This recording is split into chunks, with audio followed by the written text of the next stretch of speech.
alone, and I've been putting out fire with gasoline.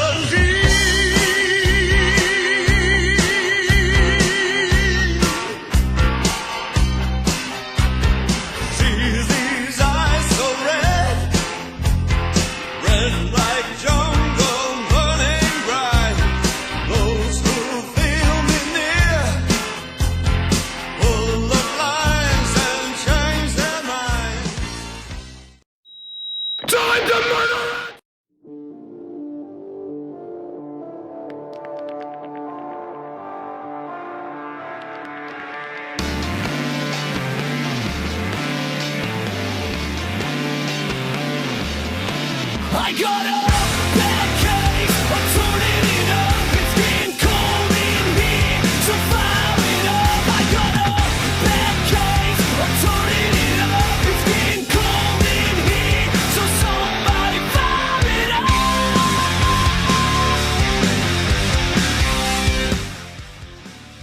Welcome to Rippin' and Tearin' episode 20, milestone episode.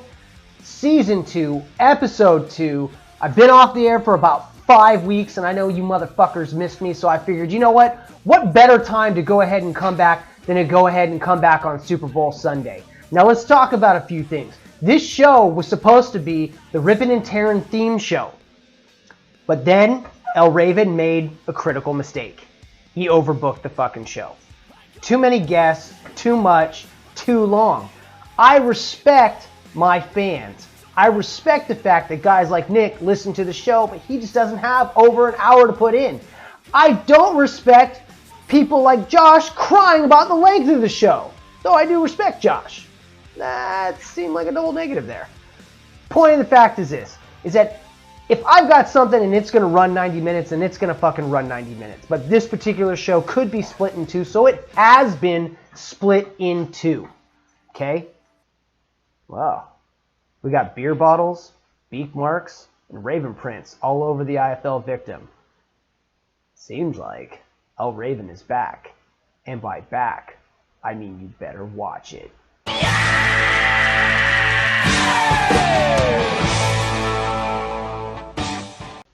Remember, Sally, when I promised to kill you last? That's right, Major. You did. I lied. Hit my music!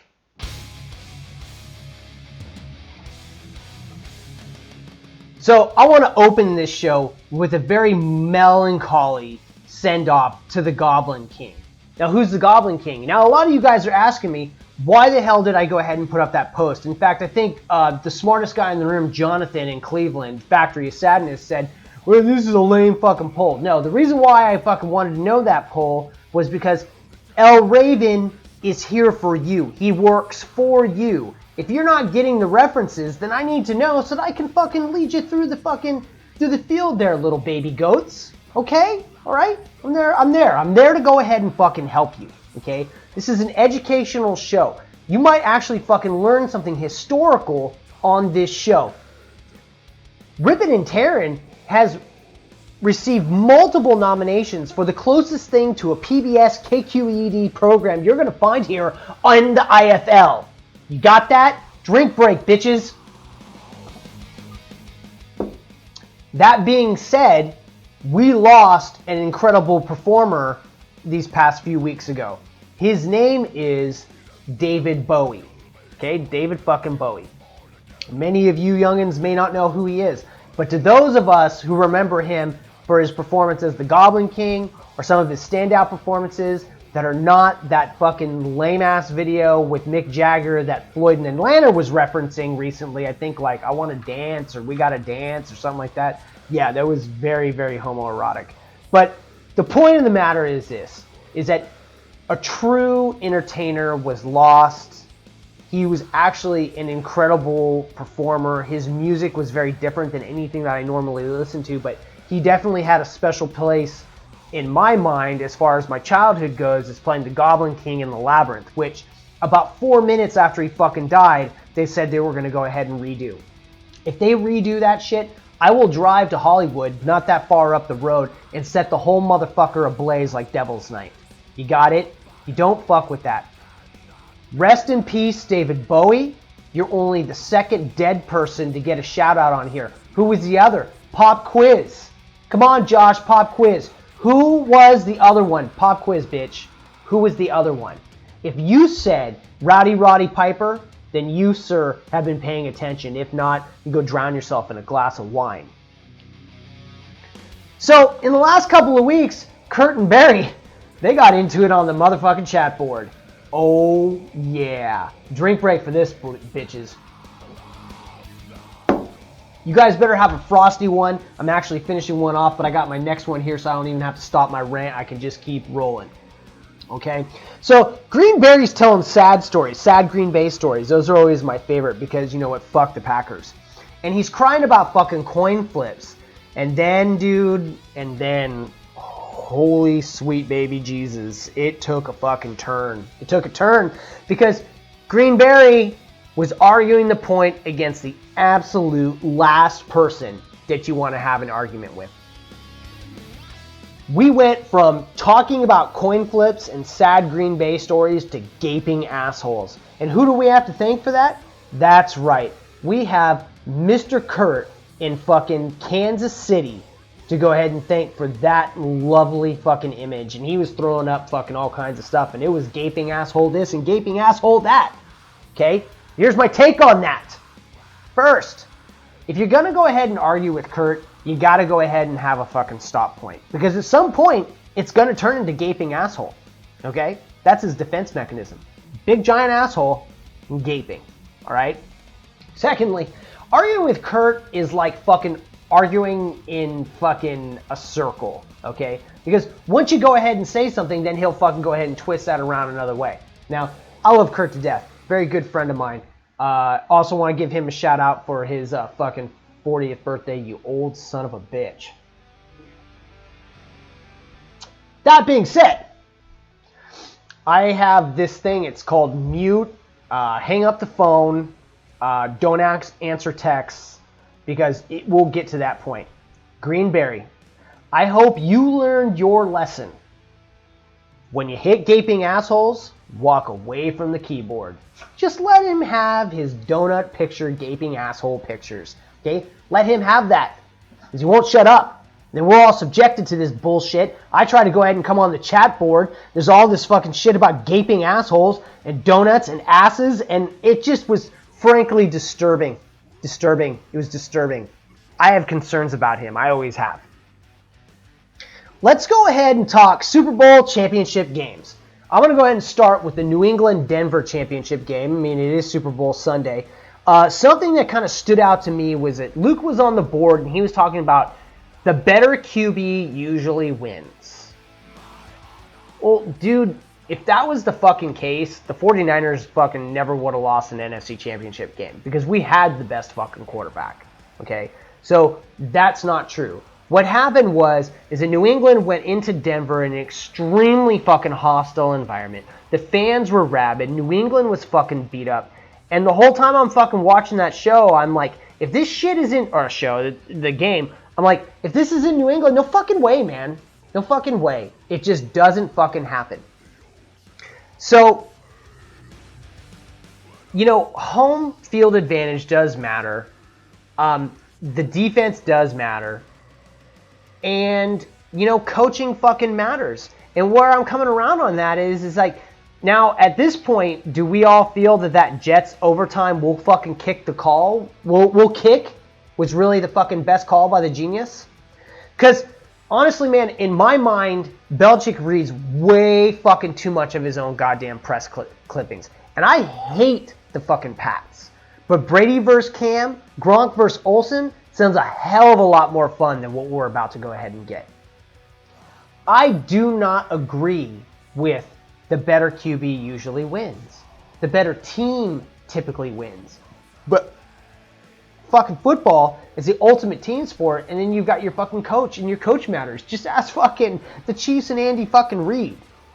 Okay? You don't think those fucking guys were at a deficiency in Kansas City with Andy Reid behind the goddamn fucking controls? Okay?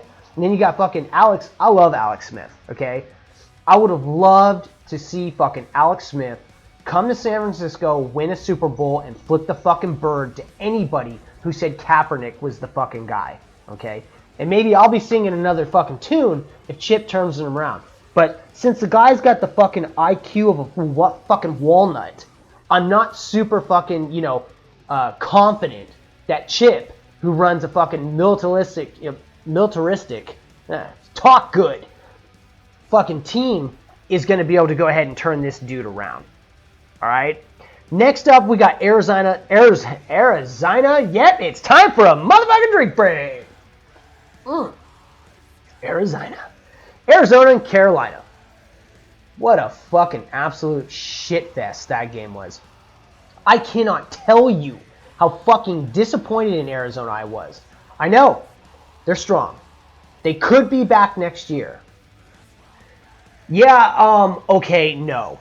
Okay, if the NFL has become anything, it's a fucking win now league. It's a fucking win now league. There is no next year. Ask the 49ers and all their fucking talent they had, and everybody left and died and fucking retired and quit and went to other teams. Carolina's look dominant and should be considered the Super Bowl favorite. Which brings us to Super Bowl 5-0. 5-0. My first memory was of Super Bowl 16. I remember it fucking vividly, okay? I was like all of 4 years old. We're living in our first house in Petaluma, California. It was dark.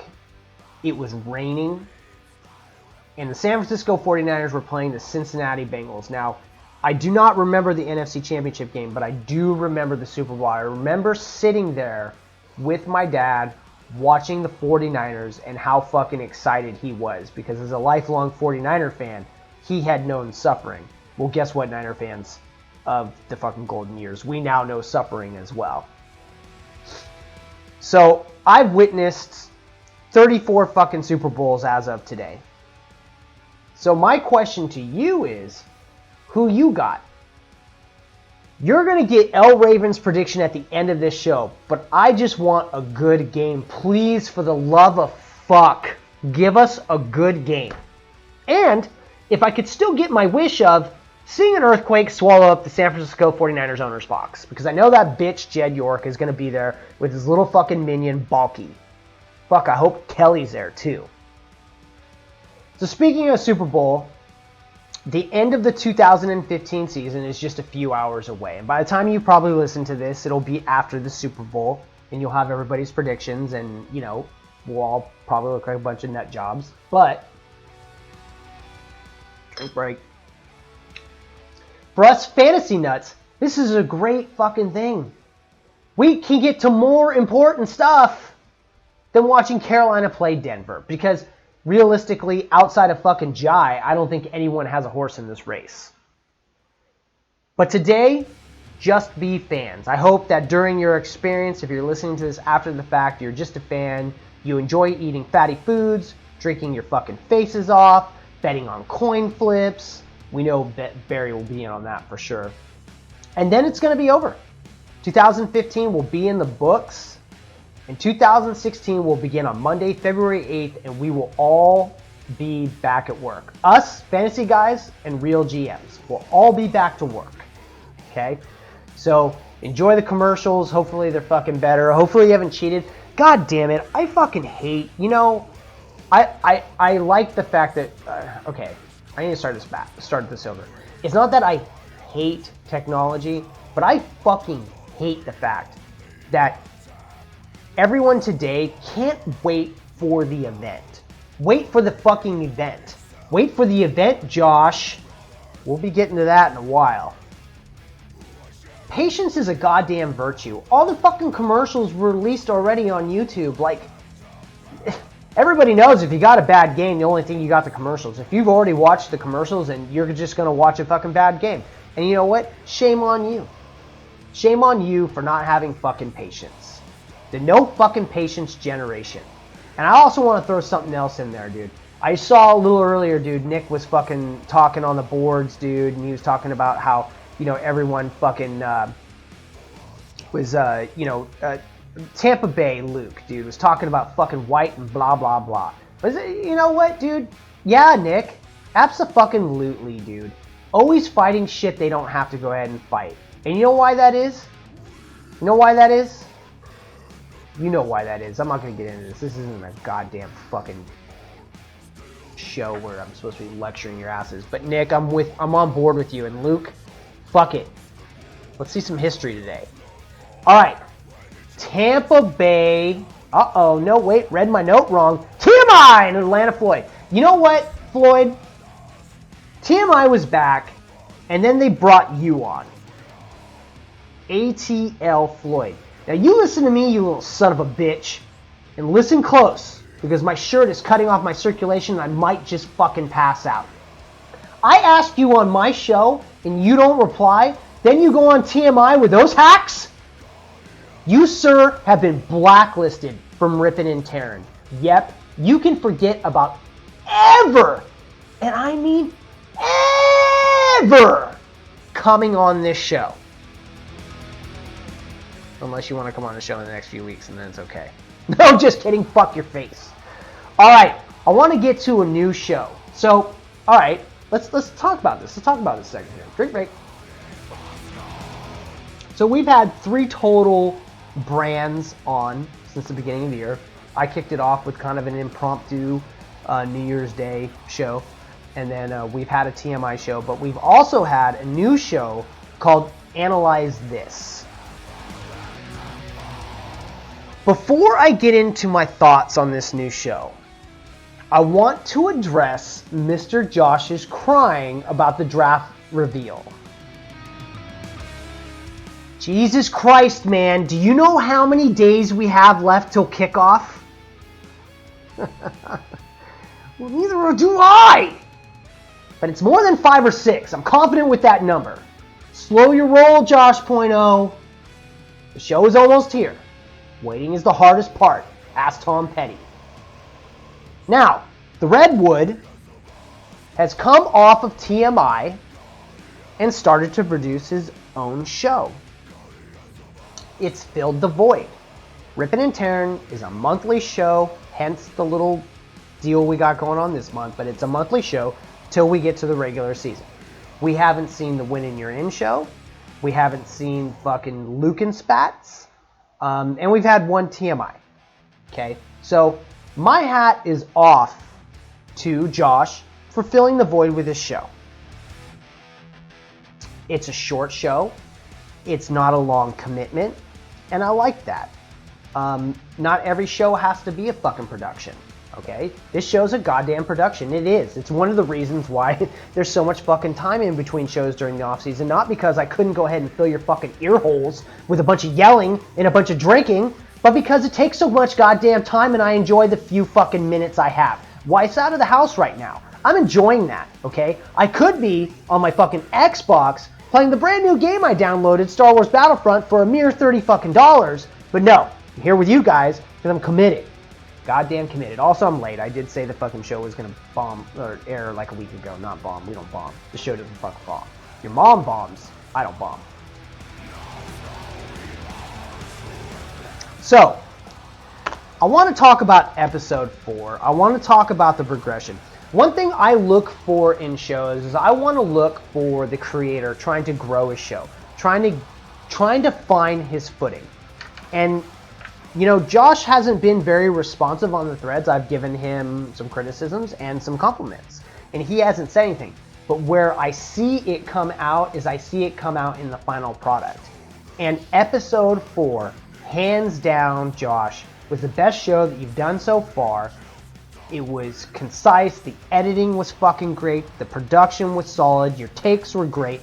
Though, excuse me, I would like to see a little bit more on your takes. Sort of like your Henry take. Like, no one tunes into this fucking show looking to learn anything. But I kind of do on your show. I kind of do when you do interviews. I kind of do when you're on TMI. The Peru interview was great. He was a great guest. Peru, I look forward to having you fucking on the show at some point. Everyone can come here for entertainment, but go to Josh to fill that void, not only for entertainment, but for some useful stats. So, sir, El Raven tips his beak. Salute. Drink break. Analyze this. If you're not watching it, wait a minute, you don't watch that show. If you're not listening to it, then you're a fuck nut. Alright, the draft show. Just 2 weeks away, guys! Just 2 weeks away. And what do we got on the draft show? Well, on the draft show, we're going to go ahead and reveal. We're going to have the two-headed commissions. We're going to go ahead and have Luke and myself revealing the picks. We've been working on it. We're putting things together. It's going to be a hangout show. Hopefully everyone can go ahead and tune in. I'm excited to go ahead and have it do it. I'm excited to be back to work on IFL Entertainment. I hope that you guys are fucking just got your beer and you're sitting back and you're ready for fucking one of the best ripping and tearings in quite some time. At least since last show, because every show is better than the last show, but I don't even know about that. We will be back in a moment. Did I mention this show is going to be rad? This show, without a doubt, will be rad.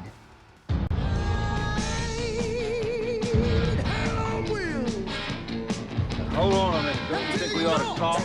Sorry about how I'm going to run? Sure. About how you managed to live as long as you have.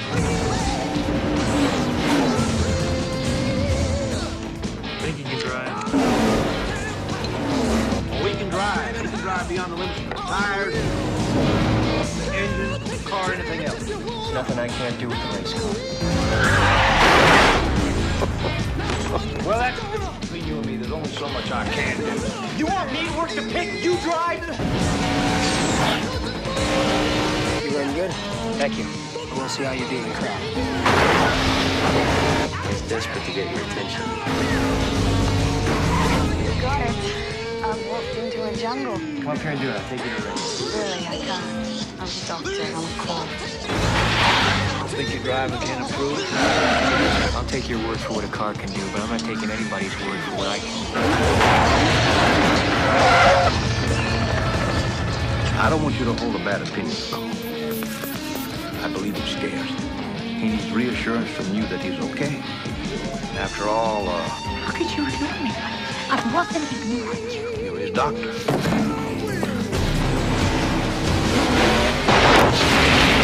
The driver gets his bell rung and a couple of lights flick. And loses what he needs more than his eyesight, more than his reflexes, more than anything in the world. I've raced with my legs broke, heart bruised, eyes popping out of my head like they were on springs. He loses his knees. His knees to drive right out there on the ragged edge. He doesn't believe you can drive anymore. How long before you find out if you're really good? You just want to race again. You get back in that car, you'll die.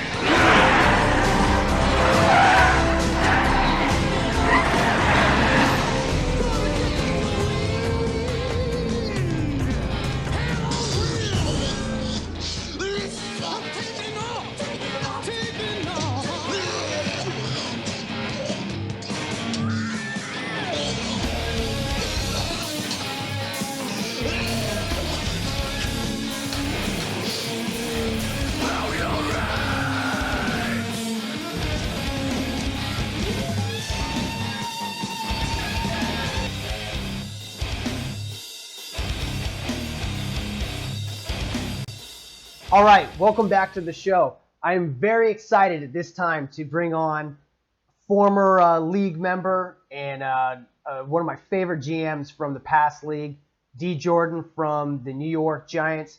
D, I got a question for you. It has been a very busy offseason for you, and I'm just curious, when I made the call to bring you to the IFL, what was your initial reaction? What's up, Raven? Thanks for having me on. My first reaction was it a joke? I saw it, and like I saw the whole thing, and then you were talking to someone, then you mentioned my name. I said, oh, he's talking to me. And, you know, I thought about what you said, and, you know, what you said made sense to me, you know. I was thinking about, like, when you do, for me, when you focus on one league, kind of like you're not as sharp as you want to be. But when you do things in more than one different league and you try to, like, to be versatile, I find myself, I'm better multitasking than just doing everything on one thing. I mean, that was my problem last season. I focused on one on this league, and I overtraded myself. So, you know, when the opportunity presented itself, I took it, and I'm glad to be a part of the IFL. Okay, so you know, obviously you have big ties to the other league, and you know, I know that you were placed as acting commissioner, and I've been pretty much out of the loop over there. Do you feel any conflict of interest between the two leagues? I thought about it, and honestly, I really don't, because like in my other league, you know, when you're commissioner, you have different responsibilities. And this league, you know, I'm just another player. You know, Brad and Jai run the show, and you know, so far they're taking the bull by the horns, and everyone does a little bit of everything. So I don't look at it as a conflict of interest. You know, if anything, guys like us have an advantage because we know how things are gonna run and what's expected to be what you need to do as an owner. You just gotta get out and do it, and don't overthink yourself at the end of the day. Okay, so in the league that shall not be named, you are a co-host on the Commissioner Show. I'm not sure if that's still going, but are you going to be bringing anything to the IFL outside of your participation? Well, I was thinking about it. I don't think I'm going to do a show, but I think that just as much as people need shows, you do need constant listeners, and just to contribute to call in on shows and be a constant contributor. You know, I would love to go on Educated Guest's show. I love to go on anybody's show. I'll go on Josh's show or anybody, you know, and be a contributor that way, and keep the league running in that manner. So, you know, being active and showing your head in many different places is probably something that you'll simply see me doing here in this league. All right. So based on your past record, some of the GMs have actually questioned, do you belong here? Now that particular GM that pops to mind is Luke, and we know Luke would kick everybody out of the league and just have a league of one. And so I guess my question to you is, you know, do you belong, and what do you want to say to your critics? Well, I look at it this way. The first year I was in the XFL, I was 9-7. I didn't make the playoffs. Last year, I didn't have a good team. I had 5 wins. I didn't make the playoffs. Destroyed the good team that I made, basically. That's how I felt. You know, and I had to, so at the end of the season, I know what I wanted to do, and I have a direction I want to put in. Here, I'm starting from scratch. So, you know, it's kind of interesting. In the NFC, in this league, there's a lot of good owners. So it's going to be a lot of interesting on how teams are being made, because a lot of guys know who the good players are and what the top talent is. So it'd be interesting because we're all starting from the same way, starting from scratch, and everybody can't have the same player. So it'd be interesting on what's being done in terms of how teams are made. As far as my critics, you know, I'm gonna let my record do the talking. You know, at the end of the day, you know, every league is you start from 0-0. So I want the opportunity. I want the opportunity to prove myself, and look forward to it. That's how I say to my critics. So. Okay, so that leads into my next couple of questions. So, what are you going to do differently this time around when constructing your team? I think the first time around when I did XFF, I focused most on veterans, which is fine. But looking over the past few seasons and going through the football seasons, you gotta have well-placed rookies, meaning 4th and 5th round picks, where they're not starting in the beginning of the season, but when the main starters are gone, they'll get the first crack at opportunity. And we all know that you don't, very rarely does a player stay healthy all season. You have injuries and, you know, for not playing well. And a young player always gets opportunity between weeks 10 and 16. So, you know, it's just, you can have your star players, yes, but you can't put your eggs all in one basket. I did that. And especially with veterans, if you don't get the well-placed backups, you end up screwing yourself. So that's what the main thing I look at, man.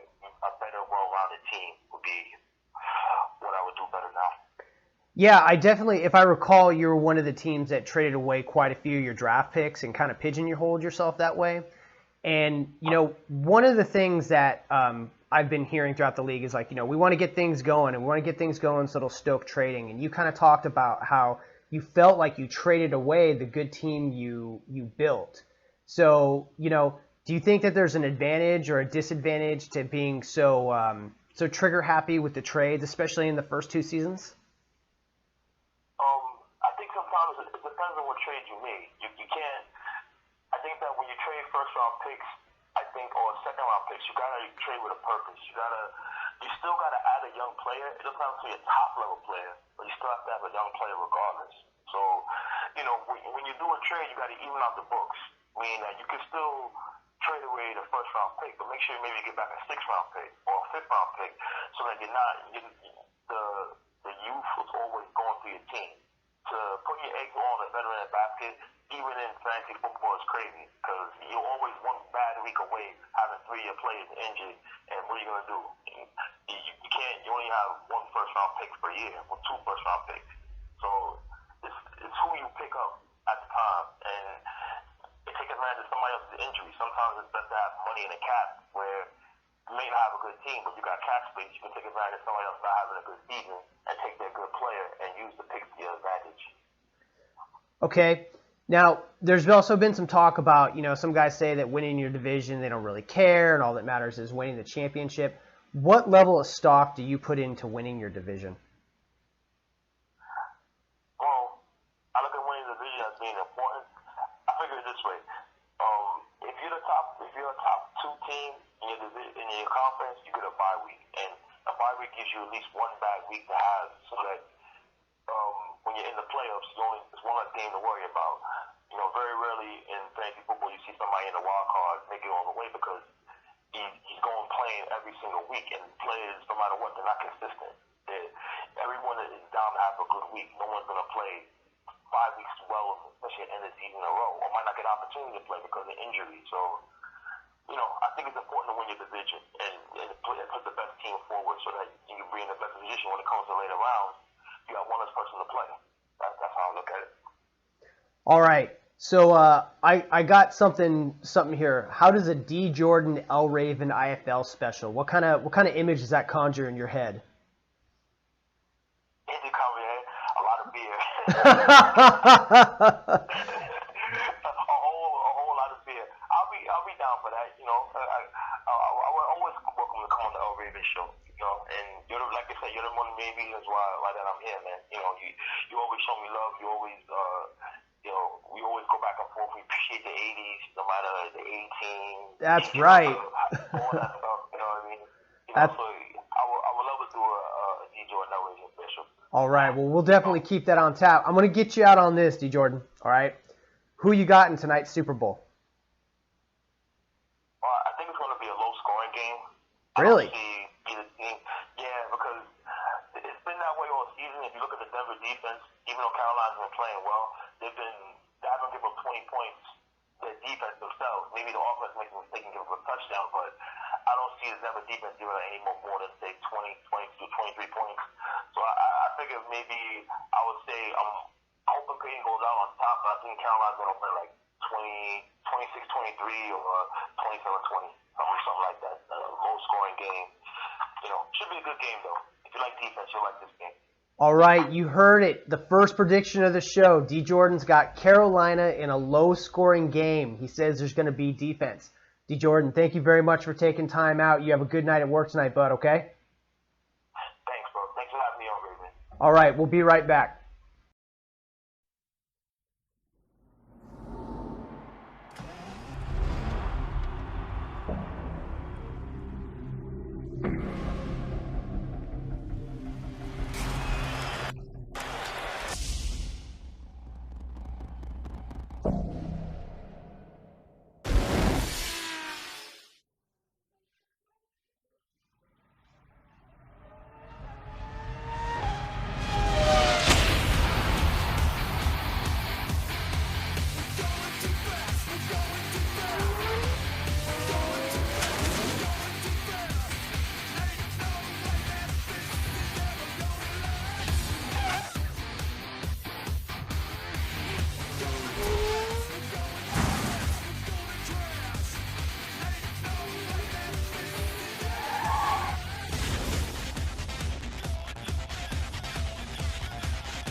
right, welcome back to the show. I'm very excited to go ahead and have a brand new manager here with us, Danny of the Cincinnati Bengals. Before we got on air here, we figured things out. He's got himself a fat tire. I've got myself a Ballast Point Sculpin.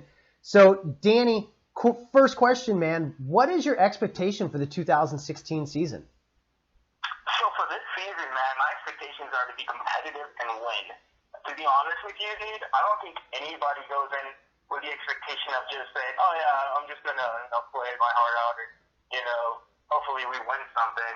But no, man, my expectation is to be competitive and win my division. And I'm sorry, old Raven, but you got that prime target, and I plan on taking you out, brother. And that's your first mistake, son, because it isn't your division. It's my division. And one thing that I did go ahead and do is I instantly came in and disrespected Jai last year and started calling it my division. So you know what? I like you, kid. Let's move on to the next question. You're in a division with 3 show hosts. What are you going to bring to the table that's going to help make the AFC North, the loudest division? So you guys set a high bar, and as a rookie, that's pretty intimidating. But it doesn't mean that shit doesn't scare me. I'm gonna go ahead and I'm gonna use my artistic background. I'm gonna do a couple of drawings. Should be posted on the site. And on top of that, there's this thing called a video hybrid type of show. Somebody told me about this shit, man. But I'm thinking about doing something with that regard. Okay, so wait a minute, dude. Wait a minute. You're going to do a fucking video hybrid show with finger paintings? Is that what I got out of that? Totally. That's where I'm going to, man. Dude, I got my Crayola 64s, man. I think you and I need to work together. All right. Bro, we got this. All right. In 2 weeks, you're going to find out where you draft. Is there a spot that you prefer to be, and who would you love to be a Bengal? So, man, I've read plenty of articles as far as where the best draft positions are. And to be honest with you, man, I've drafted all over the place.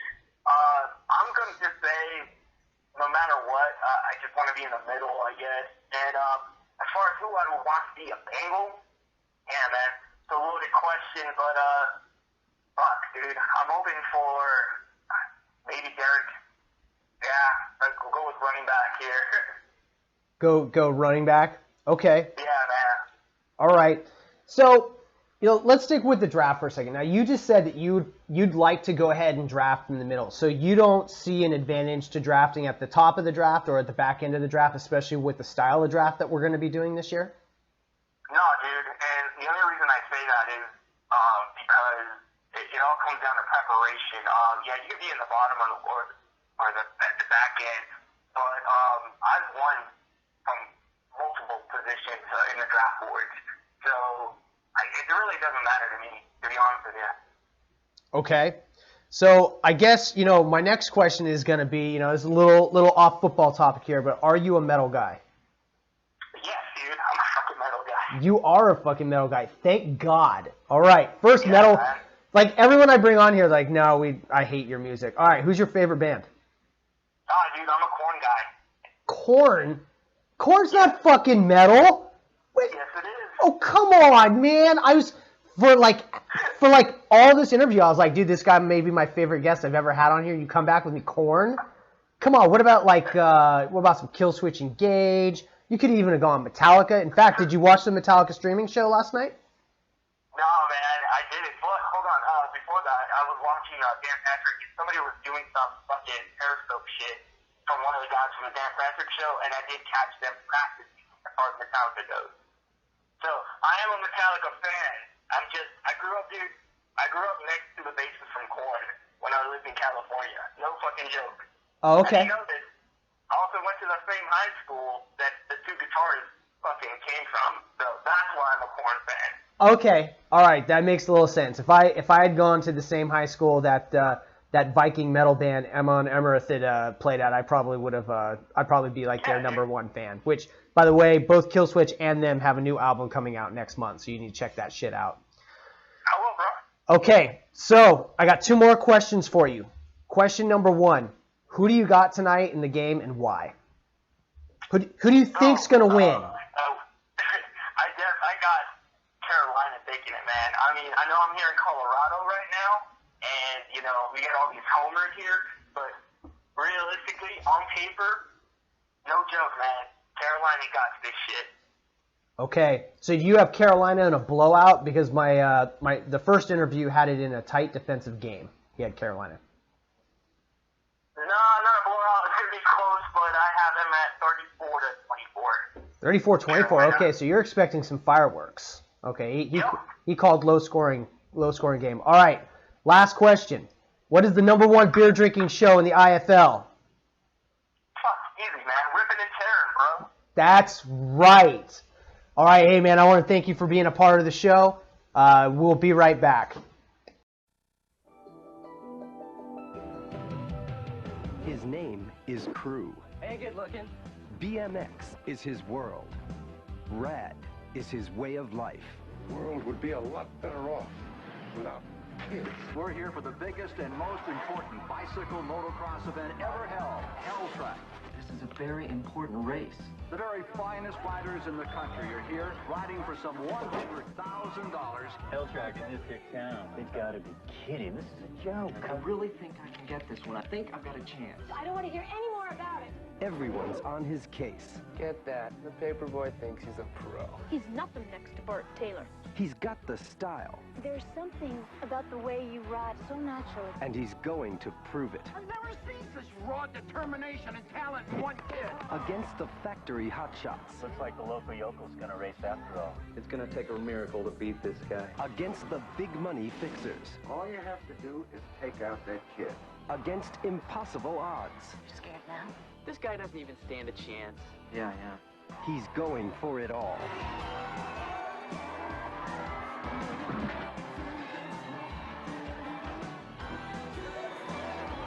Rad.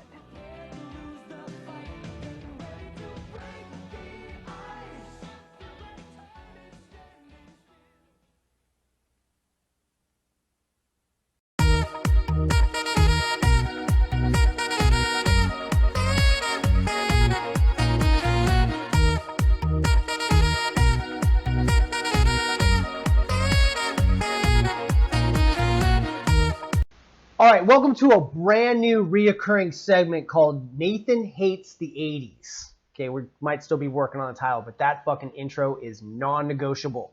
Non-negotiable, and you guys are going to find out next show. So this week, Nathan is going to go ahead and review Top Gun, the movie from 1986. Now, this is probably one of Tom Cruise's best movies.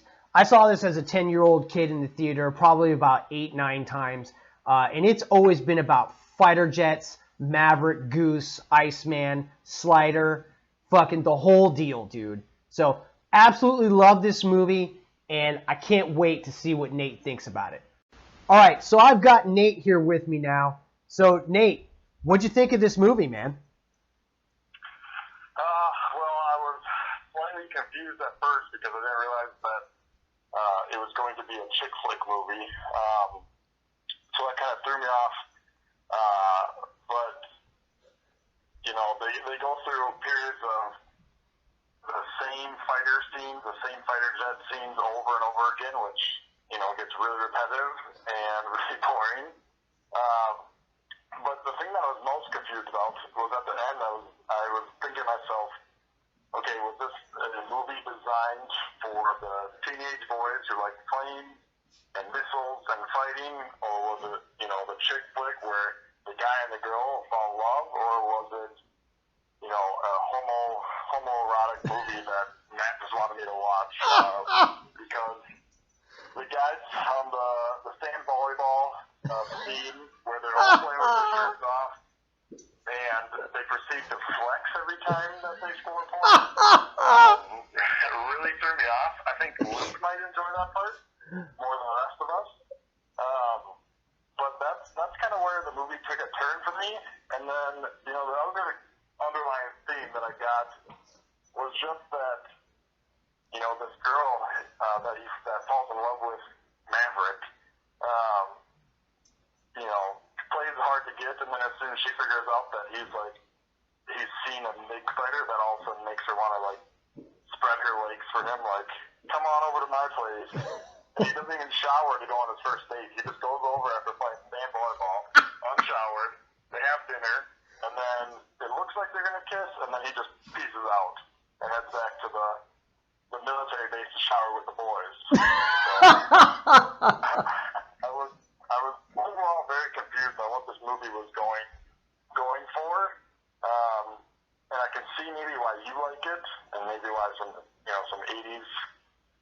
children thoroughly enjoyed it, but overall, the movie was very confusing to me as far as like what audience they were trying to appeal to. So that's kind of my review of Top Gun. Okay, all right. So I had a few things I need to talk to you about with your review here first. Okay, first, you were slightly confused. Now, this is an 80s movie, and 80s movies aren't hard. They typically, point you in a direction. I think that you got it right. They were trying to go ahead and appease all demographics. I would not call this a chick flick. If anything, I would call this a romantic action movie. Okay, that's my take on that. Now, on your lazy fighter jets, that's interesting that you brought that up and that you noticed that. They actually shot that with miniature models in the Napa Hills near where I grew up. And one thing that Kurt always talks about with movies and TV and shit is reusing shots. And I have to agree, like when I go back and I look at it now, I can see like what you're talking about there. So I thought that was very actually insightful. Now, the fact that you didn't like the volleyball scene hit the right chord. You and I should not like that scene, but yet you can see it for exactly for what it was. It was appealing to both sexes, technically, depending on how you go ahead and play the fence. So that was I like how you got your take on that. The MiG fighter part, absolutely agree with you 100%. He didn't go over there and shower, and I don't think he went back and took a shower with the boys. I think he went back to talk to Goose. So let's. I don't know. There's too many scenes of just these guys being shirtless, standing around in their tighty whities. I wasn't really ready for that. That made you a little uncomfortable. That's the Midwestern in you. Okay. I just said, maybe this is why Matt likes the movie. It didn't make me uncomfortable. I just was saying, what's the point of having this scene in the movie? Yeah. Okay. All right. Let's talk soundtrack real quick. The Top Gun soundtrack is considered one of the quintessential 80s soundtracks from a movie. I mean, you got Kenny Loggins, and then you got that one band that takes their breath away. What do you think of the soundtrack overall? Was it like too 80s for you, or do you think it hit all the right notes?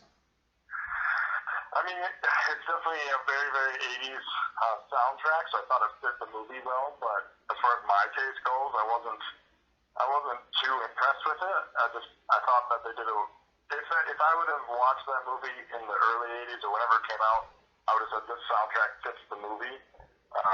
But me watching it in 2016 was kind of like, I was like, these are just kind of dull songs for me. I think they could have, spiced up some of the fighting scenes a little bit with some more heavy music. But I was in the 80s, so I don't know what you guys were thinking back then besides hair bands. Yeah, you know what? You're shitting on Highway to the Danger Zone, and you're quickly falling into dangerous territory, pal. Okay. So who is your favorite character in the movie? I don't know wait, take that back. I don't remember his name, but he was like kind of the overseer of the fighter school. He had that kind of boss mustache, just really, really thick, and he flew with Maverick's dad. Tom Skerritt. Just because Tom Skerritt's character. Look on his face. Yeah, so well, he was just kind of the badass of the movie, I guess. Yeah, he hadn't really been in anything for about 7 years since the alien ate him in the fucking ventilation shaft in Alien. So yeah, that's Tom Skerritt, dude. I agree. I was, Maverick was my guy, but that was, the 10-year-old boy in me. All right, it's the time for the moment of truth, sir. We have a very interesting rating scale. Okay, it has to do with, what is it? How many times Nate got sleepy?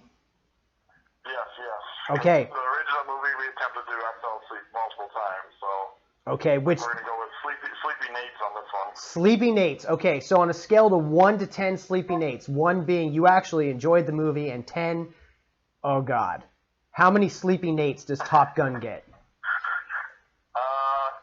I'd have to, I don't want to give it just 10 because that was me. I completely hated the movie. I did think that it wasted part of my life.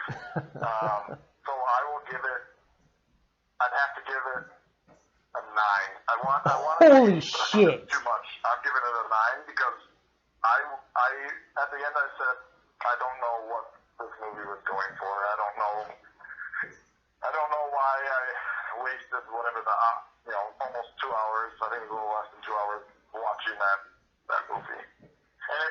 And it simply has to do with I felt like I should have had a girl in the room to watch it with me. the fact that I felt like it was a chick flick, and I said I should not be watching this alone. Okay, I just want to let you know you've pissed me off. And if I was there, it sounds like you're playing like a game of Dungeons and Dragons. I would stab you in your fucking Dungeons and Dragon neck right now. All right, so there you got it.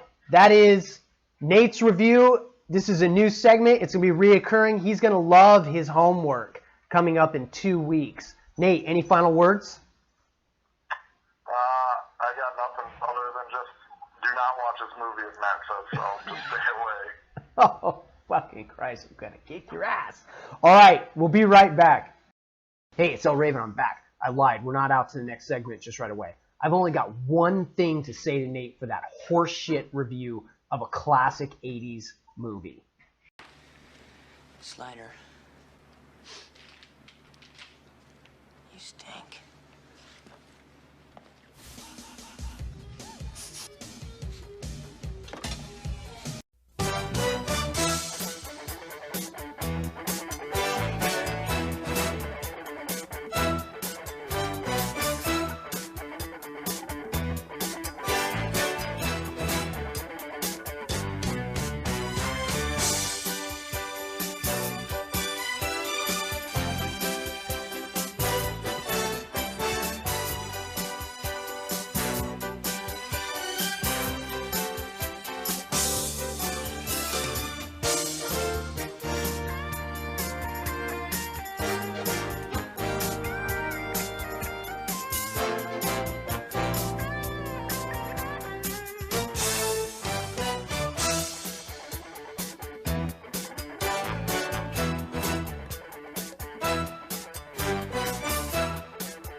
All right, welcome back to the show. I want to go ahead and thank D. Jordan, Danny, and Nate for taking time out of their Super Bowl Sunday to be part of the show. I want to go ahead and remind you guys that the Rippin' and Tearin' theme show drops in 3 weeks. It will be a blast.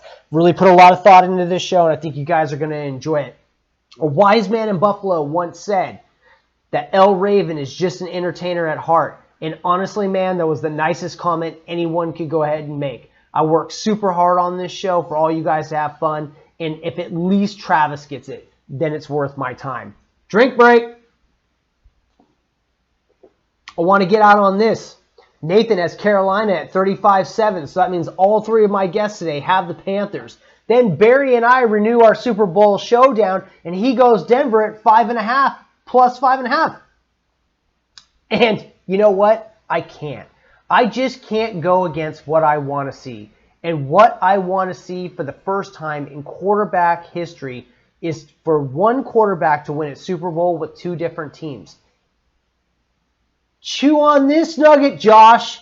Peyton Manning is the first quarterback in NFL history to take multiple teams to multiple Super Bowls. Only 3 quarterbacks in history, Manning, Kurt Warner, and Craig Morton, have started Super Bowls for 2 different teams.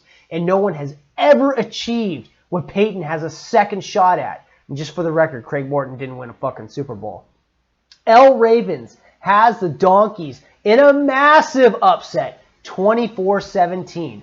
Until the draft reveal show with the monster and the two-headed commish, I am out. Check out the new outro.